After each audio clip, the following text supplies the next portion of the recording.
Hello guys, তোমরা সবাই কেমন আছো? আশা করছি ভালো আছো, সুস্থ আছো। আর আজকে আমি নিয়ে এসেছি একটা মেকআপ ভিডিও। তো চলো ঝটপট সেটা দেখে নাও। তো আজকে আমি দেখাবো এখানে হ্যাবক কিছু প্রোডাক্ট, মানে প্রচুর দামি প্রোডাক্ট এখানে আমি নেব না। একদম নর্মাল প্রোডাক্ট যেগুলো মোটামুটি আমরা মেয়েরা ইউজ করেই থাকি। বাড়িতে এগুলো আমাদের সবারই প্রায় থাকে। তো সেখানে আমি দেখালাম ফার্স্টেই হচ্ছে গোলাপ জল। তো আমি এখানে নিয়েছি ডাবরের গোলাপ জল, তোমরাও সেটা ইউজ করতে পারো। প্রথমে কিন্তু অবশ্যই মুখটাকে ক্লিন করে নিতে হবে, মানে ফেস ওয়াশ দিয়ে মুখটা ধুয়ে নিতে হবে। তারপরে এখানে নিয়েছি পন্ডসের সফট যে ক্রিমটা, সেটা নিয়েছি। তো সেটা নেওয়ার পর সেটাকে ভালোভাবে স্কিনে অ্যাপ্লাই করে নিয়েছি। তারপর আমি এখানে করব আইব্রো। আইব্রোটা কিন্তু আমি মনে করি ব্ল্যাকটা থেকে ব্রাউনটা দিয়ে করলে বেশ ভালো হয়। আর এখানে আমি ব্রাউনটা নিয়েছি লিকুইড। লিকুইড যে কাজলগুলো পাওয়া যায় অ্যাকচুয়ালি সেই কাজলেরই এটা হচ্ছে ব্রাউন শেডটা। তো এখানে দেখো আইব্রোটা আমি করে নিয়েছি। সাথে সাথে আমি দুটো আইব্রোই করে নিয়েছি, কেন দুটো আইব্রো যদি আমি দেখাই তোমাদেরকে অনেকটা টাইম চলে যাবে। তো সেই কারণে আমি একটা আইব্রো করেছি। তো তারপরেই তোমরা দেখতে পেলে যে দুটো আইব্রো আমার কমপ্লিট হয়ে গেছে। প্লাস এখানে কম করে নেব। কম তো এখানে করতেই হবে, না হলে আইব্রোটা ভালোভাবে সেট আপ হবে না। তারপরে আমি এখানে চোখের নিচে আইব্রোটাকে সুন্দর করে সেট আপ করার জন্য, বা কোথাও যদি বেঁকে টেরে কোথাও যদি একটু বেশি মনে হয় যে রয়েছে, তো সেখানে আমি কনসিলার লাগাচ্ছি। তো এখানে কনসিলারটা আমি ভালো করে একটা ব্রাশের সাহায্যে আস্তে আস্তে ধীরে ধীরে, যারা নতুন তারা কিন্তু এইভাবেই করো, তাহলে দেখবে মেকআপটা খুব সুন্দর হবে। তো আমি এখানে এইভাবেই করছি, আর তোমরাও দেখে নাও আমি যেভাবে স্টেপ বাই স্টেপ করছি, আমি তো সেটাই তোমাদেরকে দেখাচ্ছি। হ্যাঁ, তার আগে তোমাদেরকে বলে নিই, আমার কাছে কিন্তু দুটো জিনিস আপাতত নেই, যেটা হচ্ছে সেটিং স্প্রে আর হচ্ছে মাস্কারা।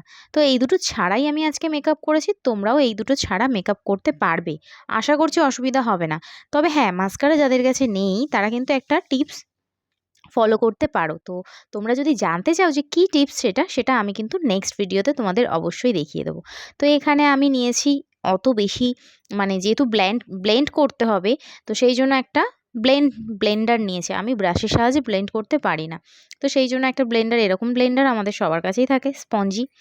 তারপরে আমি এখানে নিয়ে নিলাম এই যে একটা সেট, দেখো। তো এটা হচ্ছে চোখের নিচে যে ব্ল্যাক স্পটটা রয়েছে, তারপর আমার থুতনির কাছে একটা ব্ল্যাক স্পট রয়েছে, নাকের সাইডে রয়েছে, তারপর নাকের ওপরটা রয়েছে। হয়তো তোমরা দূর থেকে বা ক্যামেরাতে এটা বোঝা যাচ্ছে না। আমি কিন্তু বারবারই তোমাদেরকে একটা কথা বলবো, যে শুধু মেকআপ করতে জানলে হবে না, মেকআপটাকে কিন্তু সুন্দর করে ব্লেন্ড করতে হবে। আর ডার্ক স্পটগুলো তো আমাদেরকে লোকাতেই হবে, নালে মুখটা গ্লো করবে কি করে। তো সেই কারণেই আমি ডার্ক স্পটগুলো চাপা দেওয়ার জন্য এখানে একটা সেট অ্যাপ্লাই করে নিলাম, প্লাস সুন্দর করে ব্লেন্ড করে নিলাম। হ্যাঁ, আরও একটা কথা বলি, আমাদের কিন্তু রোড সাইডে বাড়ি, তো সেই কারণে হয়তো কিছু আওয়াজ সাইড থেকে আসতেই পারে। তো সেটা তোমরা একটু মানিয়ে গুছিয়ে নিও। তো যাই হোক, এখানে আমি ব্লেন্ড করে নিলাম চোখের ওপরটা, চোখের সাইড, থুতনি পুরো ভালোভাবে ব্লেন্ড করার পর আমি এখানে দিচ্ছি ফাউন্ডেশন। তো চলো, তোমরা কিন্তু মেকআপটা স্টেপ বাই স্টেপ দেখতে থাকো, কেউ কিন্তু মিস করো না।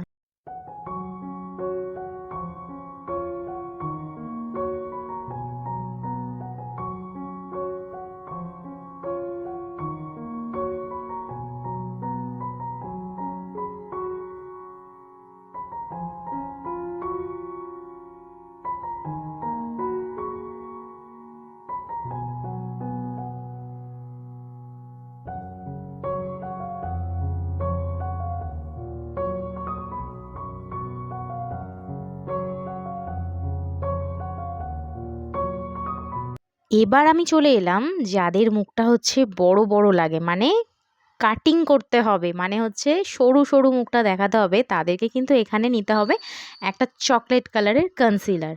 তো এখানে দেখো, এটা হচ্ছে চকলেট কালার। আমার কিন্তু এটা বেশ ভালো লাগে, এটা ক্রিমি ক্রিমি, আর এটা কিন্তু খুব সুন্দর ব্লেন্ড হয়। আমি আগেও বলেছি, এখনও বলবো, বারবারই বলবো, যে যে কোনো জিনিস সুন্দর করে ব্লেন্ড করতে হবে। আমি এখানে নোসের এখানে লাগিয়েছি, দুটো গাল কাটিং করেছি, বাট একটা জায়গা দিতে ভুলে গেছি, সেটা হচ্ছে কপালের কাছেও দেওয়াটা উচিত ছিল। তো সেটা আমার ভিডিওটা যখন আমি এডিট করতে বসেছি তখন মনে পড়েছে। তো যাই হোক, তারপরে একটু লুজ পাউডার দিয়ে দিলাম চোখের নিচে, আর যেখানে কাটিং করেছি সেই মিডিলে। কেননা আমাকে এবার করতে হবে আই মেকআপ। আই মেকআপটাও কিন্তু পুরো ব্লেন্ডের উপর নির্ভর করে, তুমি কেমন ব্লেন্ড করবে। তো এখানে আমি আজকে একটা সুন্দর আই মেকআপ করব, যেহেতু কোথাও আমার যাওয়ার নেই, তো সেই কারণেই আমি নর্মালি মেকআপ করবো, বাট মেকআপটা শেষে কিন্তু বেশ সুন্দর লাগছে, মানে আমার নিজের মেকআপটা নিজেরই দেখে নজর লেগে যাচ্ছে। তো ওপরের আইস যেরকম তোমরা মানে চোখের পাতায় যেমন তোমরা আইশ্যাডো দেবে, ঠিক তেমনই নিচটাতেও তোমাদেরকে কিন্তু আইশ্যাডো দিতে হবে, তাহলে কিন্তু সুন্দর লাগবে। এখানে আমি একটু পিঙ্ক পিঙ্ক নিয়েছি, বাট দুরকম পিঙ্ক মিক্স করে আমার আইশ্যাডোটা করছি। ঠিক আছে, দুরকম পিঙ্ক আমি এখানে মিক্স করেছি। আর এবারে আমি একটু করব ভুরুর কাছে একটু হাইলাইটার দিয়ে নিয়েছি হালকা করে। আর এখানে আমি কিন্তু আজকে ইউজ করছি হচ্ছে লিকুইড কাজল। লিকুইড কাজলটা আমি ইউজ করব চোখে আইলাইনার হিসাবে এবং কাজল হিসাবে, দুটো হিসাবেই আমি মানে মেকআপটা করব।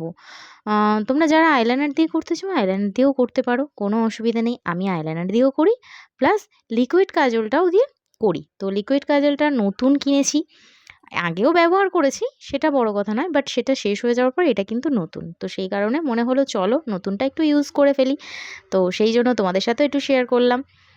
আর চলো আই মেকআপটা করছি, তোমরা দেখতে থাকো আর সাথে থাকো।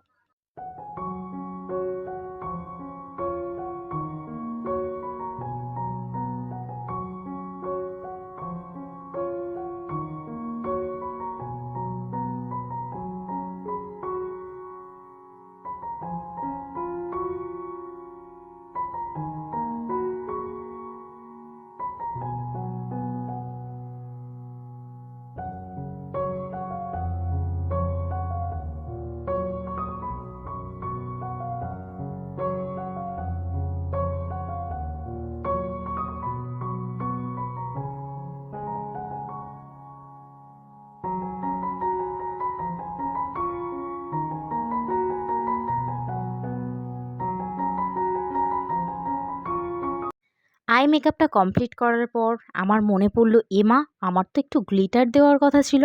তো তোমরা যারা আমার মতন মেকআপ করতে করতে ভুলে যাও তারা কিন্তু এইভাবে পরে গ্লিটার দিয়ে দিতে পারো। তো আমি যেভাবে দিলাম তোমরা দেখেছো অবশ্যই, তো এইভাবে দিতে পারো। এরপরে আমি একটু গালে হালকা হালকা পিঙ্কি পিঙ্কি করে নিয়েছি, তারপরে একটু হাইলাইটার আমার থুতনিতে, গালের সাইড, দুই সাইডে, একটু কপালে দিয়ে নিলাম।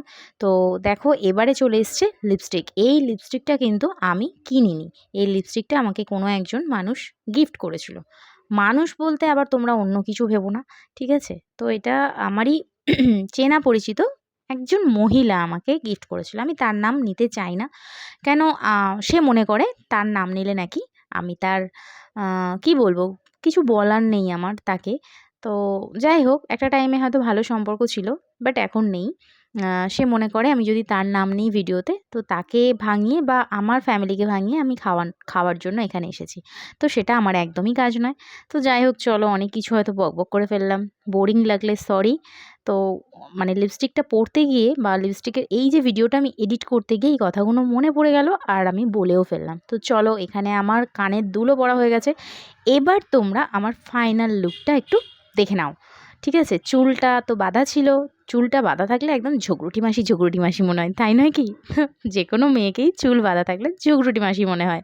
তো যাই হোক, এবারে আমি চুলটা ছেড়ে দিয়েছি, এবার আমার পালা হচ্ছে স্টাইল করা।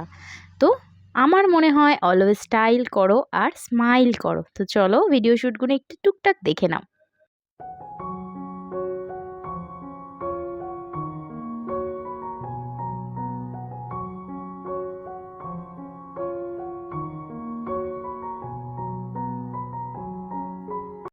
অ্যাট লাস্ট আমার জানার পালা, ভিডিওটা তোমাদের কেমন লাগলো।